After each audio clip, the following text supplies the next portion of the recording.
Welcome বন্ধুরা, তোমরা দেখছো হেল্পিং আবির ইউটিউব চ্যানেল। তো বন্ধুরা, শুরুতেই আমরা যেটি খবর নেব সেটি হলো প্রধানমন্ত্রী আবাস যোজনা যে প্রথম কিস্তি 60,000 টাকা কিন্তু ইতিমধ্যে ব্যাংকের মধ্যে আসছে। তো বন্ধুরা, আপনারা যদি প্রধানমন্ত্রী আবাস যোজনার 22-23 সেশনের ফাইনাল লিস্টে আপনাদের যদি নাম থেকে থাকে সেক্ষেত্রে আপনাদের অ্যাকাউন্টের মধ্যে কিন্তু টাকা পৌঁছে যাবে। তো বন্ধুরা, যেসব উপভোক্তাদের ব্যাংকের মধ্যে প্রথম কিস্তি এখনও টাকা আসছে না তারা হয়তো ভেবে থাকতে পারছে আমরা এসব ভুলভ্রান্তিভাবে ভিডিও তোমাদেরকে দেখাচ্ছি। তো আমি তোমাদের একটাই কথা বলবো, তো বন্ধুরা প্রথম থেকে একদম ভিডিওটা শেষ পর্যন্ত দেখবি, তাহলে কিন্তু বুঝতে পেরে যাবে তোমাদের ব্যাংকের মধ্যে টাকা আসছে কি আসেনি। বেশি দেরি না করে তাহলে ভিডিওটি শুরু করা যাক। তো বন্ধুরা, তোমরা স্ক্রিনের সামনে দেখতে পাচ্ছ F2SN2 PFMS 22/2023। তো বন্ধুরা, 2 তারিখে 2 মাসে F2 এর মাধ্যমে কিন্তু টাকা ট্রান্সফার করে দেওয়া হয়েছে।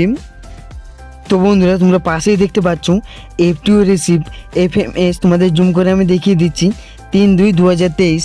তো বন্ধুরা, তোমরা দেখতে পেলে কিন্তু F2 কিন্তু রিসিভও হয়ে গেছে, শুধুমাত্র ব্যাঙ্ক অ্যাকাউন্টের মধ্যে টাকাটাই বন্ধুরা আসতে বাকি রয়েছে। প্রায় অ্যাকাউন্টের মধ্যে টাকা কিন্তু ট্রান্সফার হয়ে গেছে। তো বন্ধুরা, তোমাদেরকে দেখানোর জন্য কিন্তু একটা লিস্ট দিয়েছি। সাপোজ বন্ধুরা, এই মুহূর্তে যেটি হচ্ছে 1 লক্ষ উপভোক্তার কিন্তু অ্যাকাউন্টের ট্রান্সফার কিন্তু হয়ে গেছে। তো বন্ধুরা, তোমরা স্ক্রিনের সামনে কিছু লিস্টের এফটিও নাম্বার দেখতে পাচ্ছ। তো বন্ধুরা, এই লিস্ট থেকে আমি একটি নাম্বার আমি কপি করে তোমার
ভিডিওটি দেখার জন্য অনেক অনেক ধন্যবাদ। Thanks for watching all guys.